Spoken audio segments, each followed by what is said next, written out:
Hi everyone, welcome back to another episode of the Making Mommy Move Show. Lyss and Larry Morton here, and we're so excited that you're with us because we've got a pretty good one today. We're going to talk about you're going to be older in 5 years no matter what, so why not just start now? Because I know that we all have those excuses. I know that we did that for a long time.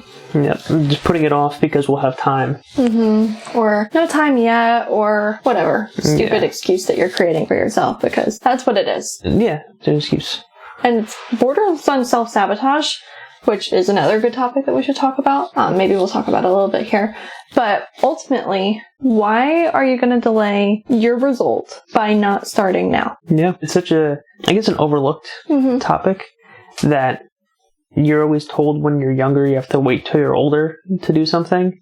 Or that you need to have a certain level of experience to do something. Yes. Oh my gosh. Yes. Yes. I experienced a really bad case of imposter syndrome when I first started Garden in the Pines. And I'm still overcoming it, but I'm getting better. Feeling like I shouldn't be taking weddings because I hadn't done any, or I shouldn't be working at select venues because I haven't done X number of weddings yet, or... You shouldn't have a minimum in place because you think that you need to accept all the bottom of the barrel stuff because you're new, which is not the case. No, it's not the case at all. You set the standard for your business, and that's in any industry. You have the right to charge whatever the fuck you want to charge. Wow, I'm a sailor today. You have the right to charge whatever the fuck you want to charge because it's your business. You know what experiences you've had in your life that qualify you to be giving this advice, to be helping this person, to performing the service, to building this product, whatever you're doing. You know exactly what courses you've taken, the tools that you have, the skill sets you've acquired, the people you've learned from, the time that you've spent. So it could be like you as a mechanic. You've got tens of thousands of dollars worth of tools. You've got 10 years of experience. You've got all of this kind of like really detailed information. Yeah. So if somebody comes to him and says, can you do a brake job for me? And he says, okay, I charge $125 an hour. You can't balk at that price because he's got ridiculous amount of tools that he spent money on, invested in himself, plus the time in courses and the time in books and the time working to be able to do his job quickly. And if it only takes him an hour and he charged you for $3, that's because he has the skill set and the tools to do it fast. Would you rather him take 3 hours to do the brake job? I could.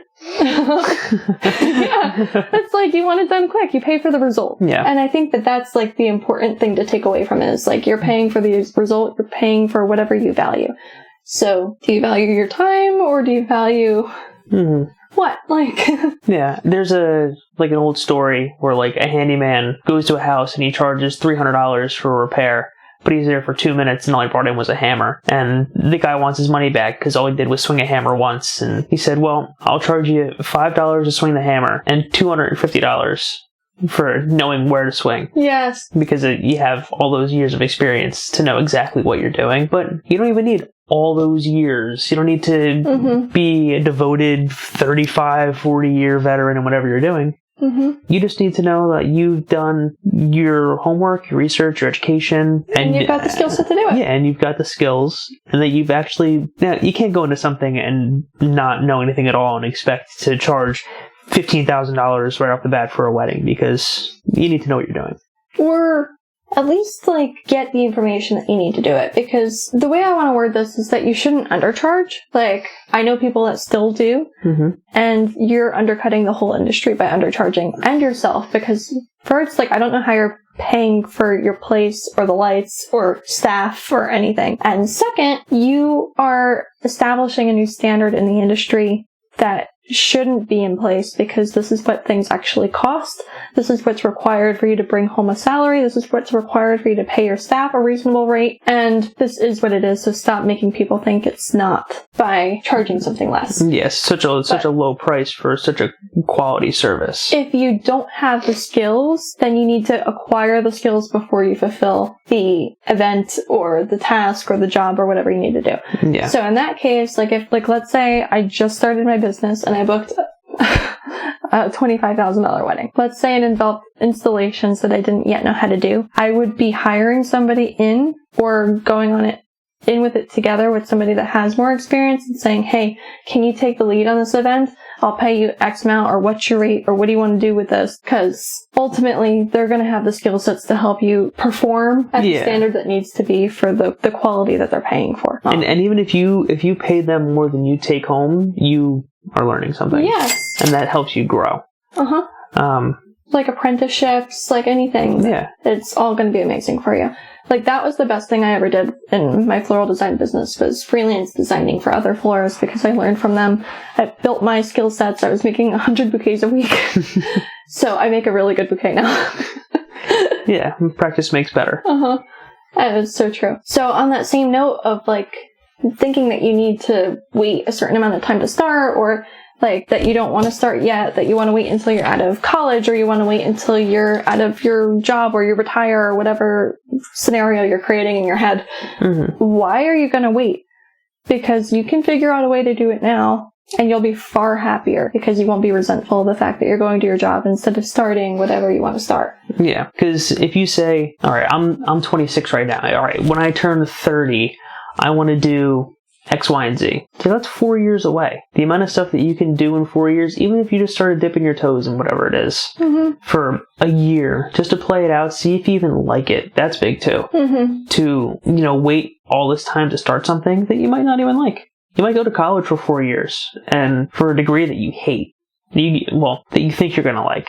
And you get into it and you're like, wow, this sucks. And I know that probably a lot of our listeners aren't college graduates, or at least don't use their degree because they're entrepreneurs. Yeah. But even still, putting yourself in a position to wait doesn't make any sense. It doesn't. And it seriously just prolongs the outcome of whatever you're hoping for. Let's say you wanted to start a business, but you wanted to wait until you're retired. If you're 25 years old, you're waiting at least 20 years, 25 years to start your business. If you started it now as a side hustle, started building your clientele, started building your processes and your systems and your back-end stuff and your customer experience and building your testimonials and your reviews and all of it, even in 5 years, you'll be so much further along toward accomplishing that goal than if you waited 25 years to even start. Yeah. At that point, you might even be replacing your income in your current job with your side hustle and say, you know what, I can actually just do this now, because I'm probably not going to have a pension in 25 years anyway. Exactly. And that's a whole other thing, is betting on the future in a 9-to-5. Your pension and your employer. Oh, that's a good one. We'll have to talk about that again later. Yeah. But let's not get too off track here. It's late. We're a little scatterbrained. Yeah. Either way, 5 years are going to be a hell of a lot older than you are right now. And if nothing changes, nothing's going to change. Because you'll find yourself stuck right where you are today in 5 years and say, man, I really should have started. Or you'll say, you know what? Things are pretty okay right now. Maybe I'll start next year. And then 15 years goes by, and whatever you want to do is either obsolete or you don't want to do it anymore. And then here you are at 55, retiring from your job that you never really liked in the first place. And you spent 35 years, 40 years working there to retire. Maybe not very happily. You might have a halfway decent pension, maybe a halfway decent 401k. And then to try and start from there, just start today. It doesn't matter if you're like us, 25, 26, or if you're 16, or if you're 50. Just start. Yeah. Just start, and don't let the fear of failure stop you either, because you're going to learn so much along the way, and you're going to learn a hell of a lot more from your failures than you are from your good things. So take them and run with them. Everybody sucks at whatever they do, whatever they're doing, no matter what. Like, the first time you do something, you suck at it. When you're a kid in elementary school and you pick up a pencil for the first time and try and write your name, you can't read it. Yeah. When you're a baby and you first start walking, you fall a lot. But you don't stop, you keep going. Yeah. And you learn it, and then you're running. It's funny, my grandma and I were having this conversation, and she was like, Lyss, when you first started, I was like, those really aren't good arrangements. Those really are ugly. And I'm like, well, good thing you didn't tell me that. But it's like, also, I knew that they weren't good, and that's why I took a lot of workshops, and I took a lot of any opportunity that I could to learn from somebody else that had experience, because that's what's going to make it better. They can critique it, they can analyze it, they can show you different things. Like, I was head first into my phone, like on Instagram, like on all of the flower platforms, like everybody. Even still. Looking at the different colors that they're using, the shapes, the textures, the flowers, like learning as much as I could, because really, like, you need to just absorb everything from everywhere. And that's big too. Even if your form of starting isn't physically boots on the ground, you know, your hands buried in whatever you're doing, just learning about it. If you want to, you know, be a pastry chef, but you don't know how to use a rolling pin, follow everybody that does pastry chef things on TikTok. And when you're on your phone, and you'll get a lot of that content, and you'll learn a lot. Go on YouTube and figure out how to make your own dough and your own fillings, and, you know, and eventually you're gonna learn a lot just by all the free information that's on the internet. Yeah, that's really true. And I've learned so much. Yeah, and then when you start doing it and it sucks a bunch the first time and nothing tastes good, you get discouraged. But then you keep doing it. And you take a cooking class, and before you know it, you got your own little bakery. So true. Well, I think that this is good for tonight. Yeah. I think that we hit on the topic that we wanted to hit on. If this was just like a mess, please let us know. We can redo it. Or if you want us to clarify on anything. Yeah, leave us some comments. Yeah, because we are always short on time, and when we get to do things, it's 10:30 at night right now. Yeah, let us know. Share in the comments. DM us on Instagram. It's at Lyss.Morton. And we have been saying Mortmoto Show, but I guess we should tell them. Yeah, that's not a thing anymore. Yeah. And not for any reason other than he got in a motorcycle accident, and he's very lucky to be alive. Yeah. And that's not something that his wife is very happy about. Yeah. So my bike is in pieces in the shed, and he's not riding it anymore. Yeah, that's the end of that for now. That's the end of this episode, everybody. Thanks for tuning in. Bye for now. See you in the next one. You might not see me if she kills me.